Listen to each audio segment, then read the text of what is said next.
Hello, my name is David Duffy. I'm a retired physician in internal medicine, and this is the third presentation on healing thoughts. Today we're going to talk about a cleansing diet. When you clean your house, you have some basic things to do. You want to get rid of the dust, you want to clean the windows, you want to mop the floors, things like that. Well, how do we cleanse our diet? We kind of think this is the way we are, but that's not true. We can be sluggish because we're out of balance. And rather than have this supplement and that supplement to, restore your balance, let's put the body in the balance that your body wants. Okay, how do you do that? We want to get rid of toxins, irritants, things that are unnecessary. So by definition, if you really want to be healthy, you shouldn't smoke, you shouldn't drink coffee, you shouldn't drink alcohol, you shouldn't use marijuana, you shouldn't use cannabis. We don't want to put in the body things that don't belong there. Okay? And just doing that may be a very big challenge, and that may be the first thing that you need to tackle and not change your diet for a while. But then let's talk about giving the body what it needs in the amount your body requires.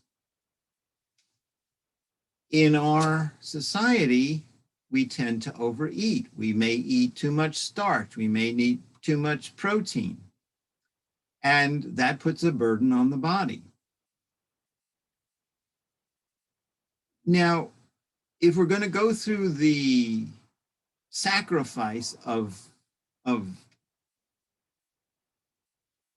changing our lifestyle, let's consider what value we want to place on it.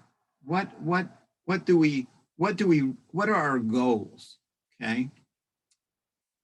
Now, let's say that we have high blood pressure, we're somewhat overweight, our energy is not what it used to be.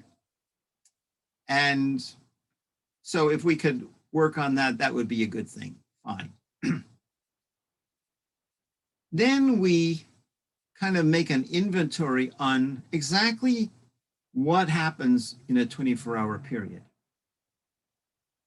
What time do you go to bed? What time do you get up? Is that enough sleep? Perhaps not. Okay, so just there we have point one, go to bed earlier. And if you drink coffee, we want to correlate that with decreasing the coffee ultimately. Okay, that's good. Okay. Are you a person who skips breakfast, has some snacks, and has a big dinner? Or are you a person that has to eat frequently during the day? Are you a person that's thirsty all day and drinks a lot of fluid? Okay. Now, we're going to need to figure out, are those good things for you or not so good things for you? Okay, so we're going to have to kind of experiment. If you are a once a day big meal eater and you're really never hungry for breakfast, then we need to consider cutting down the amounts of food at night and starting something digestible in the morning, like some fruit. How much carbohydrate do you eat? A typical breakfast is fruit, cereal, milk, bread, and butter. Okay, well, now if you have toast and cereal, that's 2 starches. Are you having bacon and eggs? Those are 2 proteins. How much protein do you need?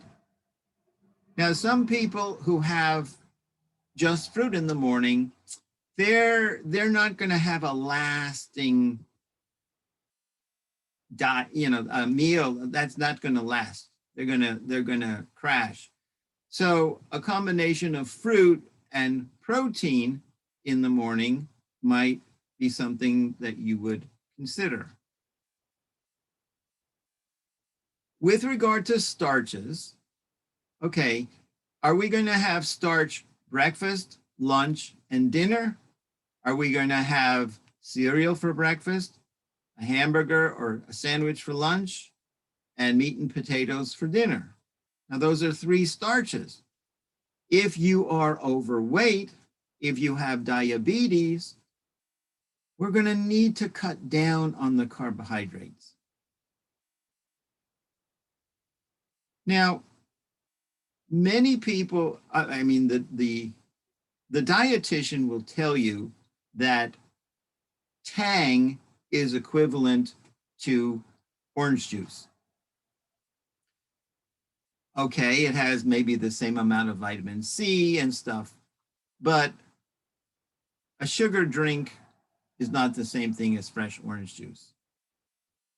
And the more a food is processed and altered from its natural state, the harder it is to digest and the less nutrition it has. Now,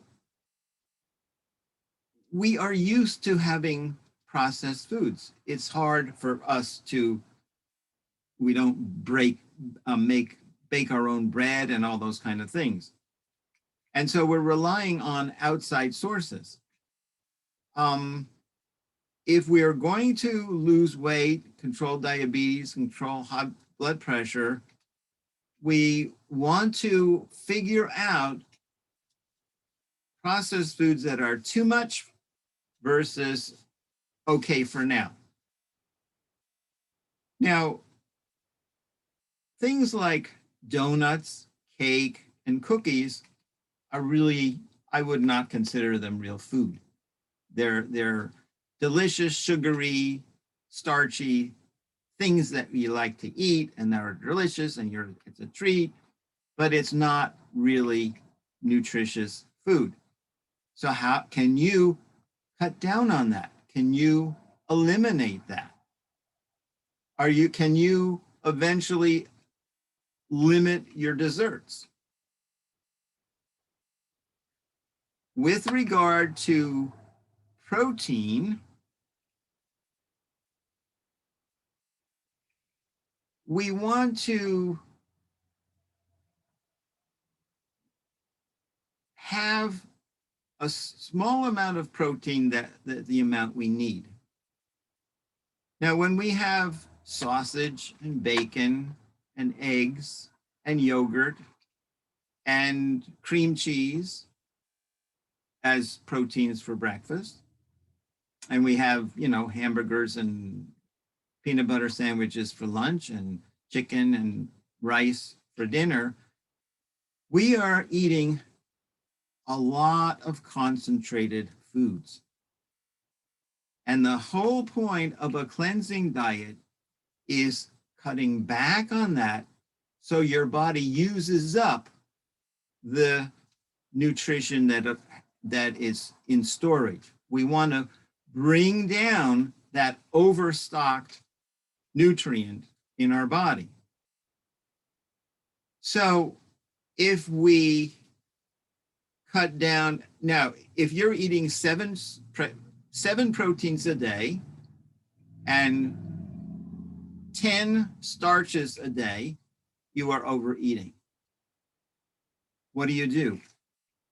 You need to begin to cut down, just like last time we talked about cutting down on cigarettes.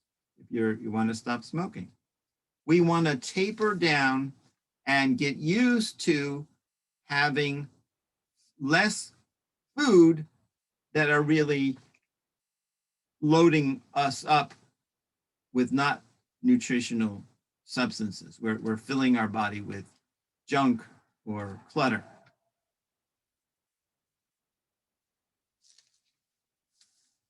Now, if we want to work on what we call dietary dialysis, to flush things out, people think, well, we're going to just drink a lot of water. I'm not in favor of drinking a lot of water and, quote, juicing it. Why? Because in essence, when we have juice, we're cutting down on the fiber, and we're basically overloading, we're overeating. For instance, how many whole carrots would you like to eat? Maybe 1 or 2. But how much is a glass of carrot juice? 4 or 5 or 6 carrots. And so you see, then you're going to flood your system with nutrients. And in some of the ways, that's going to be wasted because it's going to flush out. And you're really not digesting it with the fiber. You are flushing your body out, but it's like a thunderstorm rather than a gentle rain. Now, a typical cleansing diet, from my point of view, would be fruit and a cupful of nuts for breakfast. You might have fruit and a protein for lunch. And then for dinner, have a big salad and 1 starch and 1 protein. So if you had chicken and rice and a big salad, that might be a good in a transition. If you have a transition to more of a vegetarian diet, if that is your choice, then instead of having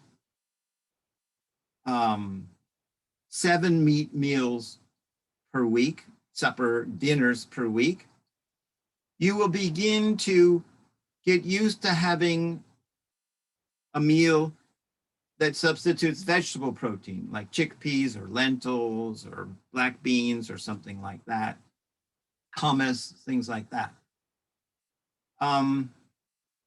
Now, when I was in medical school, I read Gandhi's autobiography, and I was taking yoga and studying that kind of thing. And I said, whoa, that sounds good. So I stopped eating meat all of a sudden. But I really didn't know my metabolism. And frankly speaking, in my ignorance, I became protein deficient. And I became tired. It was hard to concentrate.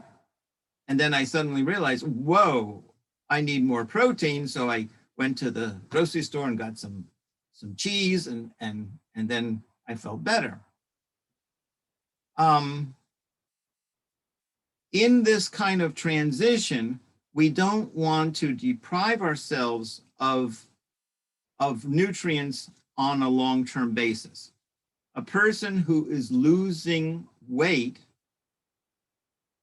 to treat diabetes and they cut down on the starch, that can be good for a month or 2 until you get to your target weight, and then you move from a cleansing deprivation diet to a maintenance diet.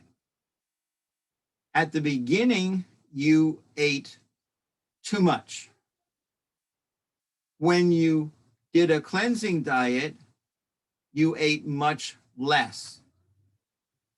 What your everyday diet should be is somewhere in between that. If you do a cleansing and you lose 10 or 15 pounds, and then you return to your old diet, you're just going to contaminate yourself again. However, if you start listening to your diet and you kind of find what kind of foods give you the maximum energy, we want to use that in defining our maintenance diet. Now, I can't tell you how much protein and starch and stuff like that you should eat because I don't know. And only you can determine that. What is your ideal weight? What is your normal energy? And just diet alone doesn't cure things. Your metabolism has genetic component. You have other factors in terms of finance and where you live and what foods are available. And all that, we need to do the best we can under our circumstances. I am not in favor of smoothies because I think that doesn't have the fiber and the roughage in terms of the digestive process. I'm not in favor of juicing it. I think we should have whole foods, but I cannot tell you if this works for you and that doesn't work for you. And if you do what I say, it doesn't work. You need to figure out what works best for you. We don't want to deprive ourselves of nutrients. I remember a patient who was on a very strict diet. A long time ago, I guess in the 1990s or something, there was a thing called Fit for Life diet, which was separation of starches and proteins and had all sorts of things. And I tried it and I lost weight. And this lady was kind of doing the same thing, but she was underweight. She was tired all the time. And she believed in the diet. Oh, I can't do this, can't do this. And I said, wait a second, your body is crying for protein. So we really need to read the signals of our body and part of medicine, I think, is listening to your instincts, listening to your body. What is going on that you need to do? So in the past, people have recommended coffee enemas and intestinal cleanses and all sorts of cathartics and stuff like that. I would rather go slowly within your body's capacity and make changes that are doable. People can go on horrible things for 6 weeks and do miraculous things, but there's no way they're going to continue that. There's no way they can afford it. There's no way that you can sustain it. So we want to make changes in your life that are doable within your discipline, within your finances, but sustainable so that this improved lifestyle pattern that you're experimenting and discovering, you can maintain. Now, if you have reached your ideal diet and then the circumstances throw things off, you don't have access to that, you're traveling, you're in an emergency, you do what you can. You may get off balance. Your body has a great capacity to adjust and to deal with things. And then as soon as you are able, you resume the pattern that works best for you, and you allow it to re-equilibrate. Okay?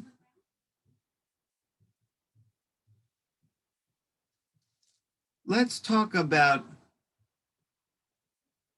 real food versus junk food.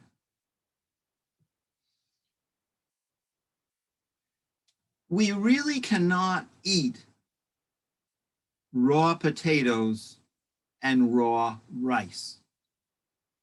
They don't digest properly.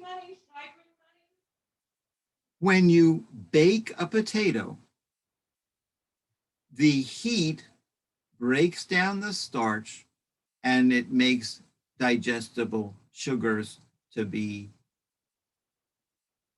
absorbed. The same thing with rice. You cook the rice and it pre-digests the carbohydrate so that it can be absorbed properly. Okay, so if you take fresh wheat, grind it up, and make some bread with that, good. However, a food in which we go from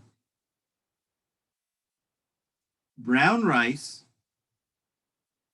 to white rice to pre-cooked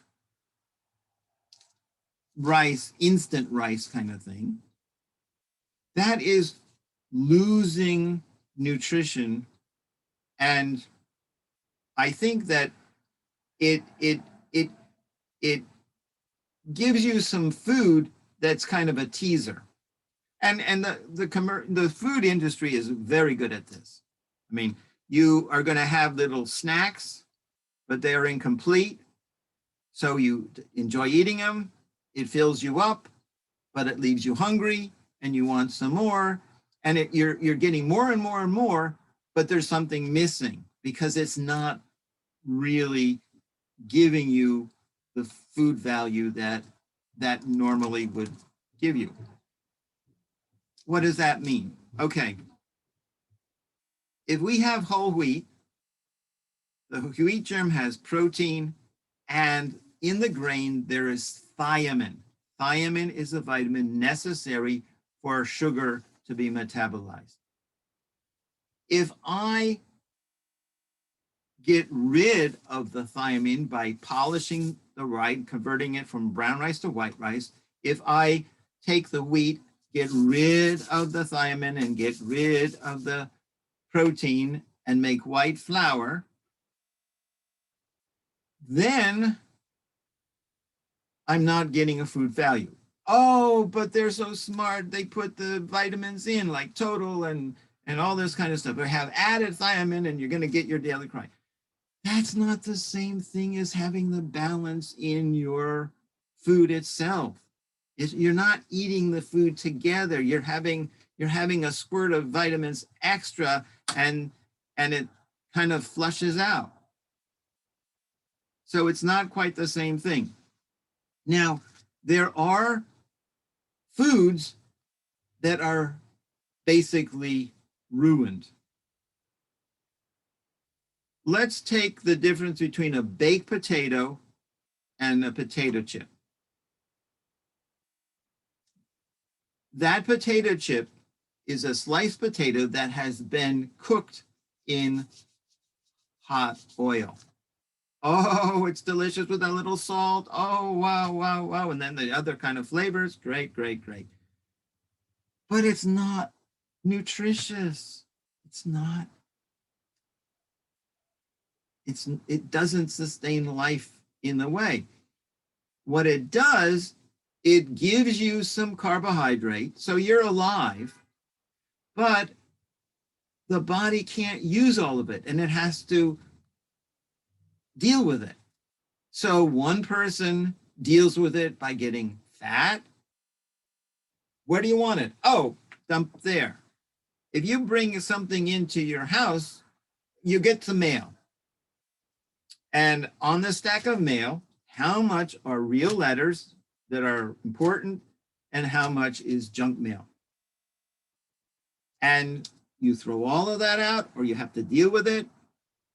It can pile up and be clutter. It can be thrown in the recycle bin. It can be stored in the basement. What do you want to do with this junk? But we shouldn't have to put our body through that. We should do the best we can and give the body the food that it really can. Your body has to trust you to feed it properly. Now, corn has the sugar, the starch, the protein, and corn on the cob or corn kernels are wonderful. Those are good. However, what about popcorn? Is popcorn okay? I don't think so. To me, that little kernel of corn has been cremated. It's now ash. It's now, everything is gone except this little puff of starch. And in order to eat it, it doesn't taste really good. You have to have butter and salt and flavoring. So it's a good thing to crunch while you're watching a movie, but it's not really food. And we need to systematically eliminate those kind of foods that we love, that we're addicted to. And that takes discipline. That is hard. It's so good. You go to the movies, you get your popcorn and all of that.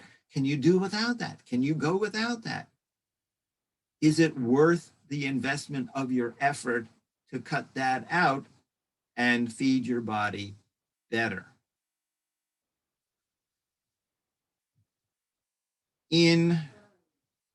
Let's talk about cooking.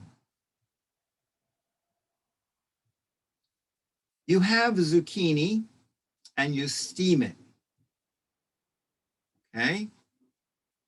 And you have that steamed zucchini with some carrots and your salad and whatever for your dinner.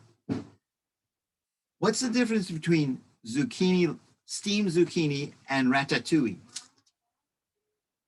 Ratatouille is delicious, but it's cooked so long, and the tomato sauce and the spices and the garlic. We have basically chosen flavor over nutrition.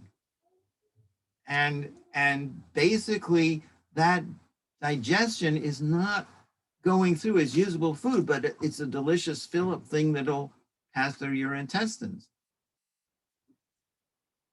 Does that make sense? Do you get the point?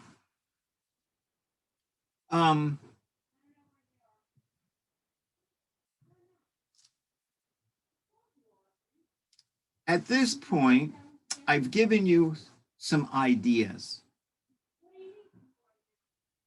I have given you some thoughts to look differently at your lifestyle and see what appeals to you and you would like to try. We're not converting, we're not having bowel surgery to lose weight or something like that. We're thinking out what makes sense to try, what is worth the effort to do that, and you begin to make changes and see what happens to your body. And if you do that, I hope you are pleasantly surprised. And I thank you for joining me.